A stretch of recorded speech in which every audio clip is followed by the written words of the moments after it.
Mark Santiago here, and welcome to the Empowered AF podcast, where each episode we share powerful strategies to help you communicate, act, and lead like an empowered man. Thanks for joining me.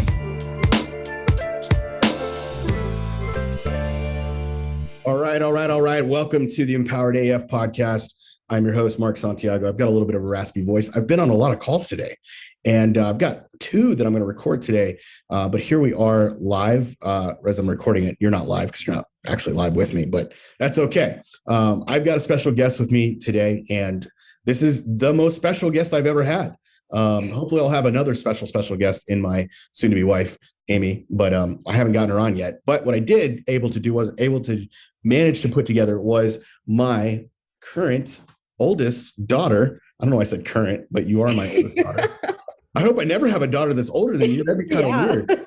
That would be super weird. I'd be like, okay, Dad.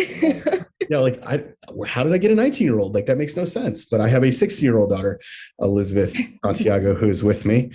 Hi. Hi. Thanks for joining me. Thank you for having me. I appreciate it. So here's what happened, guys. Several weeks ago, we were doing we try to do it weekly. Sometimes it's biweekly, sometimes it's monthly, coffee on Thursday mornings. And as we were talking, as our conversations usually do, they get emotional and weepy. And because we've been through a lot and our family's been through a lot, and, it's a time for her to be honest with me. And she had been storing up some things for a long time, a year and a half, 2 years, probably. And she started sharing some of those things with me. And as I processed the information, I was like, wow, this is information that other men need to hear. I needed to own it, and I needed to own my mistakes.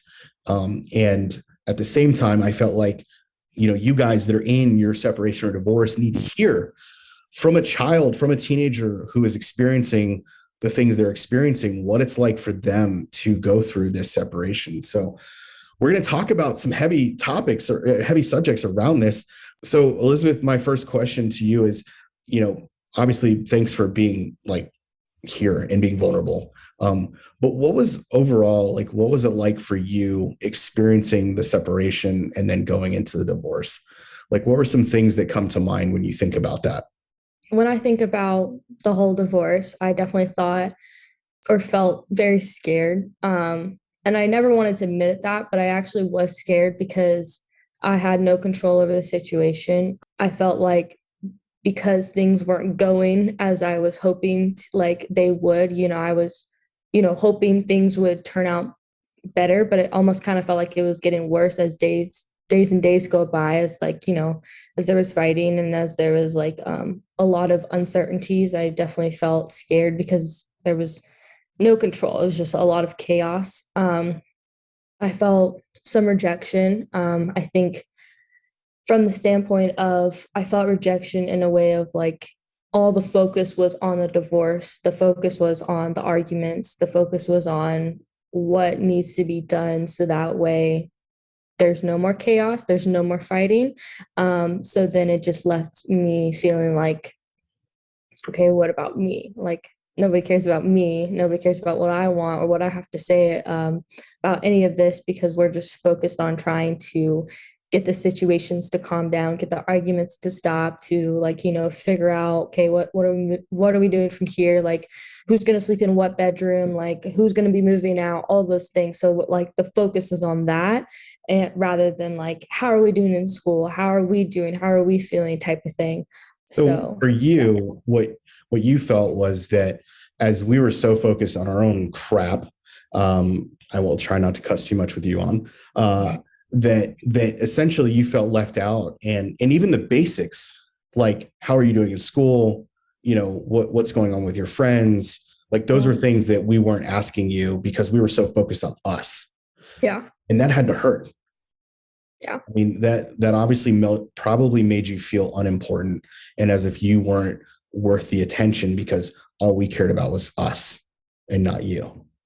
And when I think of home, that's supposed to be my stability. That's supposed to be my base foundation. That's supposed to be if I'm having a tough time at school, I go home and I want to tell you guys about it, and I want to go to you guys about things going on and supposed to be normal teenager life. But like when home is chaotic and then school is chaotic, then it's like where do I go? You know, it's like what do I do now? Because I feel so lonely and I feel like nobody's listening to me. I feel like nobody cares. And yeah, and so I definitely did feel hurt from just like, you know, just the basics of just like how are you doing, how's school going, like things like that. Cause I felt like I just put a standard on myself that like if nobody's gonna ask me, I'm just gonna set these standards for myself and I'm just gonna like do these things myself, you know, um, put these expectations on myself so that way nobody has to worry about me.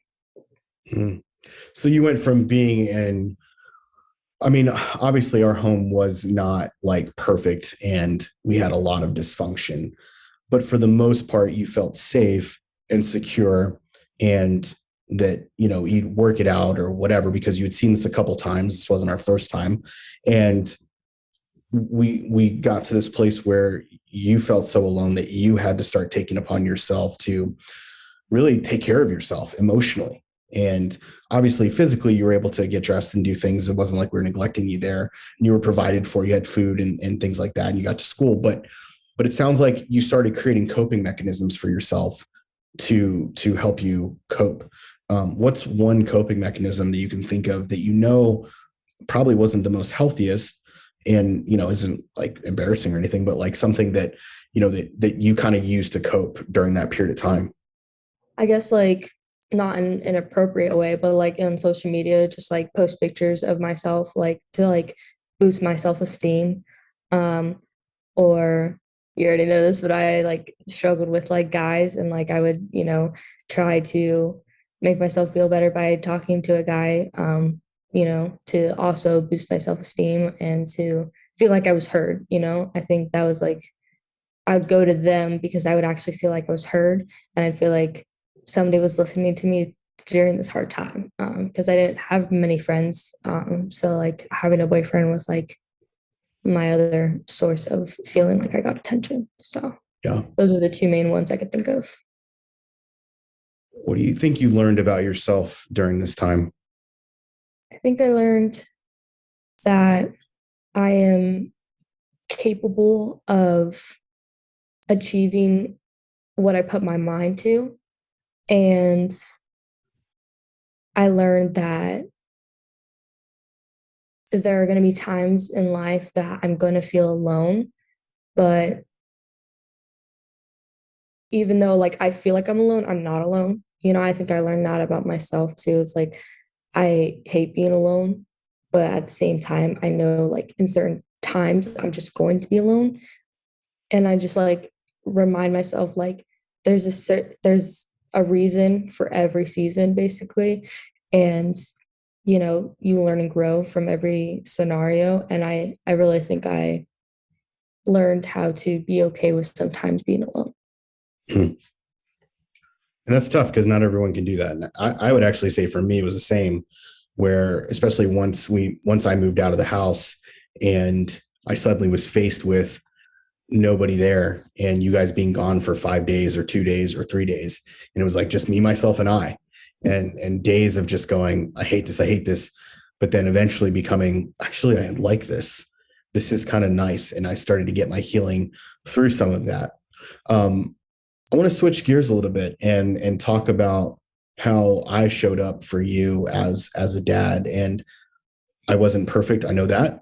I know it wasn't all bad, but I definitely know there were things that I did do that hurt you. So I want to open it up and give you an opportunity to share some of the things that I did not do right, that I did not do well, and that ultimately led you to have some disdain towards me and have some kind of hurt and anger even towards me. I think it was mainly near the beginning of the divorce, where I think just more of the problems kind of arise. I think because we were all just very emotional. And so, you know, when we're emotional, we sometimes act out. And, you know, that's the part of us being human. I felt like one of the things that affected me the most was my mom was always mentioned. Like we, like it was all like our topics were always about her. Like it was just a lot of hate towards her. And um, even though we both like have different, like I don't have the best relationship with her, and I like, separate, but um, I think talking about her all the time really affected me because it started to build even more of a hate towards her. Um, I felt like because there was just a lot of like negative and just everything revolved around her, there was just a lot more hurt from her.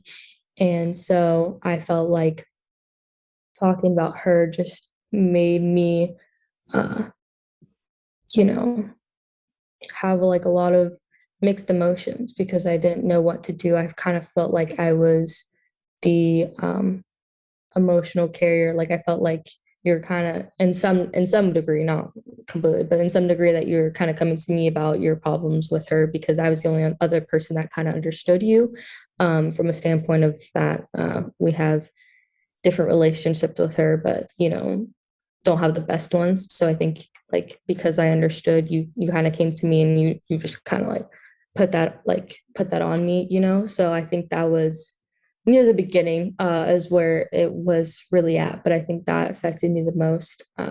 So let me address that. So, just so anybody that's listening can understand fully here, is that in the beginning, especially, I would go to Elizabeth and basically talk shit about her mom, and not even realizing I was doing it. A lot of the time, there were some times where I'd catch myself, but most of the time, I had no idea how negative I was, and the things that I was saying was then putting it into her, into my daughter. And guys, if you're listening to that right now and you're hearing her story, I want you to pay attention to the level of hurt that she has. And also, her and our relationship has always been pretty good. And this was a separation for us where she no longer could trust me to some degree. And I'll have her explain what that looks like. But I want you to really understand the impact that your words right now are having on your children and how you speak negatively about your wife. When you're hitting the mother effing she button all the time, you are constantly putting that negative energy out into the world and you're putting it into your children's hearts. And in Elizabeth's case, what that did was it caused her to have already having some hurt. I was dropping more seeds on top of that pain, and it was growing up this nasty, hurtful forest of just garbage towards her mom that didn't even need to be there. And so essentially, I manipulated her and didn't even know I was manipulating her. And I have to own that. And I've owned that with her, and I'll own it publicly that I did that. And that was wrong. And that was not okay. And that made her feel all kinds of things. So let's talk about what you felt when I did that. Yeah. Like we already mentioned, like I just didn't have a good relationship, but I think it just kind of added on top of that. Um, But like, how did you feel towards me? I felt I was mad at you because I felt like if you're the man of the house, like you should be like humble about what happened. You should keep the problems you have with, your ex-wife private and like go to a therapist, go like someone that is of your age or like someone that is professionally capable of taking care of this, and talk to them about it. Um, I felt like I couldn't respect you in some degree because I was like, if you're talking about her so much, like what does that say about you? Because like if you're hurt by someone and then you're taking it out on someone that didn't do anything to you, like I feel like I can't respect you if you're doing that because like what if, I'm not saying you would, but like what if like these were my thoughts of like what if you were to do that? Like if I hurt you, you did that, you go and tell someone else. And I was kind of like worried about that. I was like, if I did something wrong, what if he goes and talks bad about me, type of thing. So you lost trust, you lost respect for me Yeah. because I couldn't keep my mouth shut. And it sounds like I needed an empowered man at that point to have other men around me that I could share my pain with, and not just share my pain with, but grow through it instead of just dumping and venting.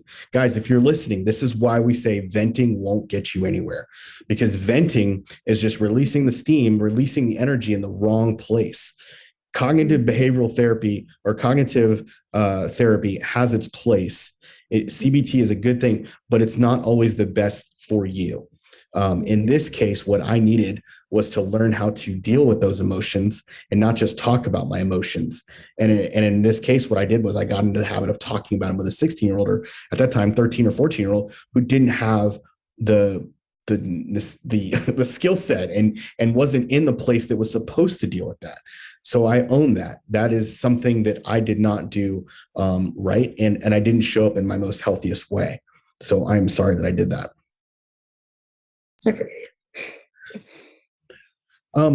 Let's talk about some things that I did do right. There's got to be at least one thing. First. I mean, and especially I would assume it's more when we moved out into, a new house and stuff. So let's talk about some of that. Right. Yeah. Yeah, we could definitely say like, when it first happened, it was a little bit more harder and on edge. But I think as time moved on, I definitely felt like you were trying to be there for us, in meaning of like, you wanted to do like we would sometimes try to do games, or like I remember you would try to play video games with David. You would try and help, we would split the task of taking care of Rachel. Like you give her a bath and then I put her to bed. We would sometimes walk to the park. We would try to go out to eat. I remember when we did. Oh yeah, when we didn't have a car, we would walk to the restaurant. Yeah. Yeah, but those are the memories that I think I would remember.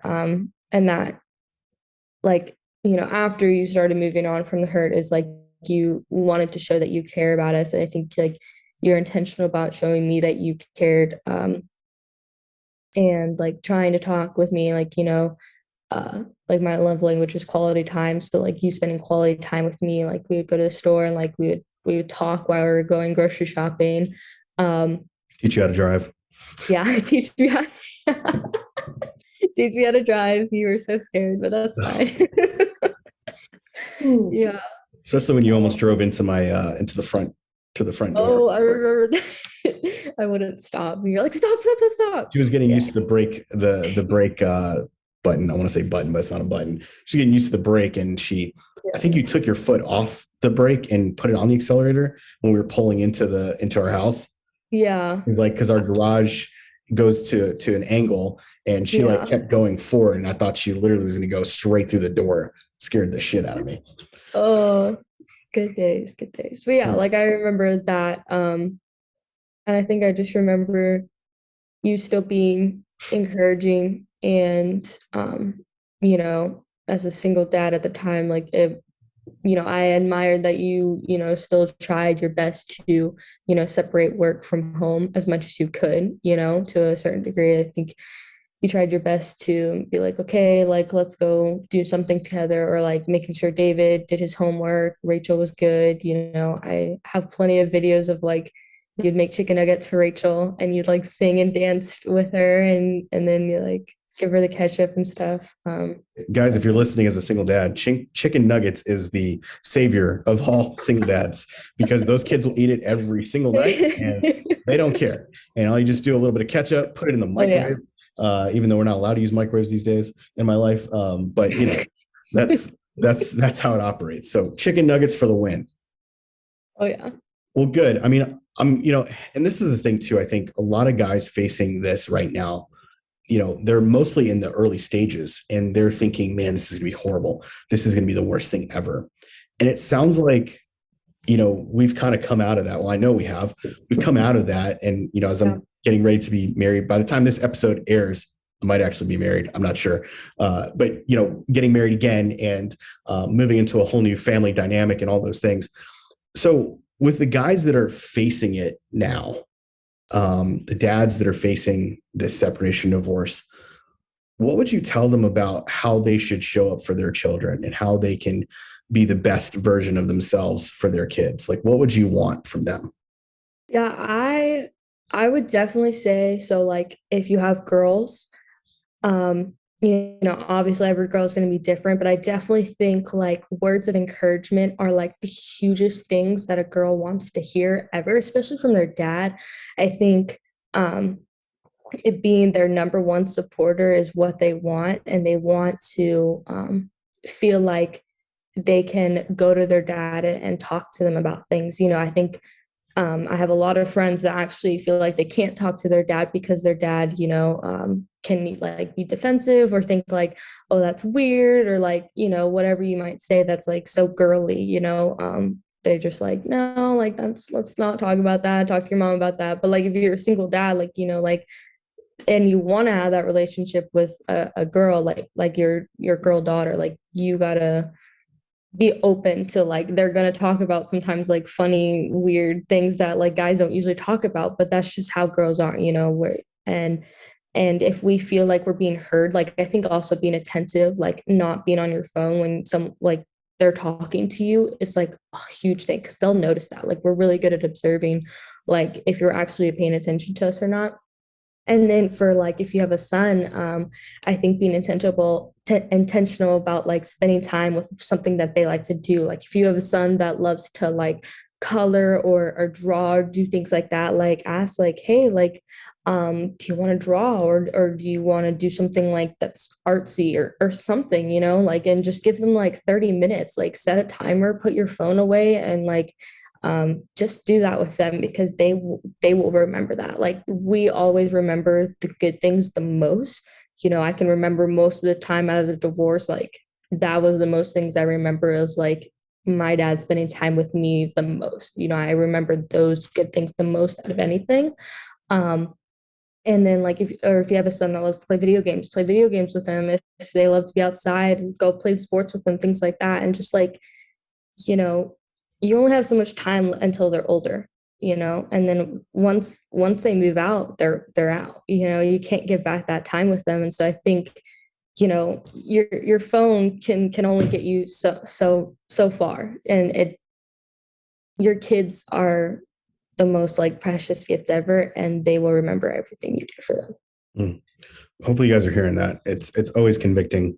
But essentially what she's saying is that, we need to be attentive. We need to be present. Presence is everything. I did a podcast a couple of weeks ago about the power of presence. Go back and listen to that. The idea that wherever you are, you need to be. I am definitely that is a struggle of mine. But the more I do it, the more I enjoy it, the more I recognize this is what life is. Life is being present. And so thank you for sharing that. The last question I have is really around what you would tell other kids. I know that this is this is not a family show. This is for men who are blue and white collar and like to say the F word occasionally. And so that's who listens to this show. But if you had advice for their kids that maybe they could pass on, or that maybe they'll just let them listen to this one. This has been a PG rated one. I might not even get the explicit rating on this one like I normally do.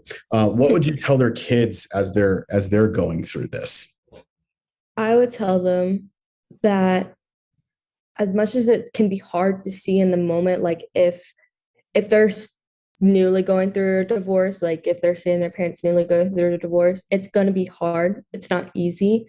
If it's possible, I would say try your best to communicate to your parents. Uh, or like if you have a good relationship, hopefully that you want that attention, that you want time with them. If you're if you're wanting more quality time with them, or if you're just wanting more like, hugs from them, things like that, like be open and communicate with them with that to them, because they're not going to know, because sadly they're just really focused on what's going on in front of them, and that's just pure chaos. So if they're taking a step back and just like, oh whoa, like I have kids, so I got to pay attention to them for just a second, like, and they see that you're really hurting, that you want them to like spend time with you, like just making that clear to them, and I would hope in regards that they would, listen to you and want to do that for you, because like, I'm pretty sure that most of your parents like care about you and they want the best for you. And so just being open and communicate in that remembering that you're not alone. A lot of people say that, but there's always going to be positive out of the negative. And even though that was a really, really crappy time in my life, like we are in a way, way better situation than I've ever been in. And it all started from a negative time in my life to now a very positive time. Like it's going to get better. It always will. So, yeah. Yeah, I echo that. I'm not a fan of divorce, and I don't ever tell people to go get a divorce. In my situation, ended up being the best decision I could have ever made. And hard to say that, hard to swallow it, but it's the truth. So, Elizabeth, thank you for joining me today on Empowered AF. Very, very special edition. Like I said, probably the cleanest edition we've ever done. Yeah. But it was good. I think your wisdom speaks loud. I'm blessed. Guys, if you're listening, I don't know how I got an incredible daughter like this, but I did. And I'm super blessed to have that. Guys, this is serious. The stuff we do, how we show up, how we are in the moment, how we talk about, how we hit the she button all the time, all that stuff is affecting your kids.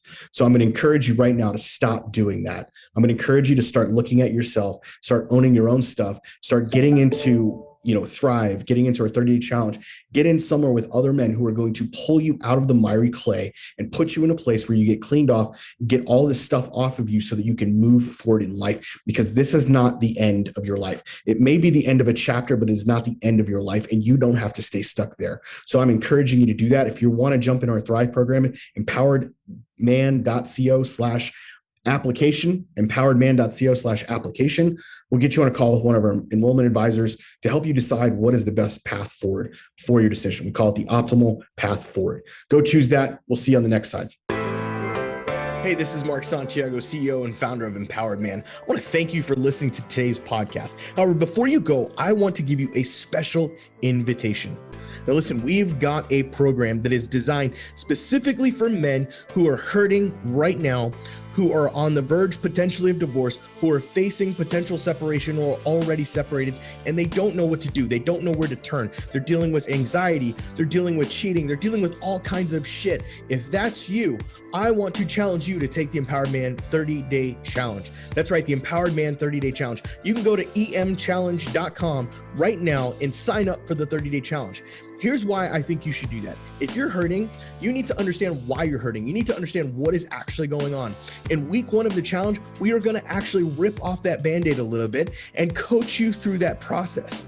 And then we continue to do that process all the way to the point where you start to make decisions that are empowered instead of disempowered. I don't know about you, but I would much, much, much rather make decisions from a place of strength than a place of weakness. So if you're facing decisions, if you're facing this anxiety, what do I do? How do I respond? When my wife is being toxic, I don't know what to do. My wife is cheating on me. I don't know what to do. My wife doesn't love me. I don't know what to do.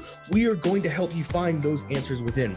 Now, look, this 30-day challenge is probably unlike any other you've been a part of. Why? Because not only do we have daily assignments happening in the program every single day, but you also get live group coaching calls. I said live group coaching calls with myself and my lead coach. That's right. I am a part of this. It's not just some other people doing it. I am there live with you every single week call that we are on.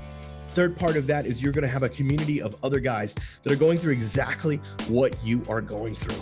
And the best part of this isn't even a fraction of the price we could charge for it. In fact, at some point we may raise the price, but right now it is at a bargain. So go to emchallenge.com, emchallenge.com to take the Empowered Man 30-day challenge, and I will see you on the inside.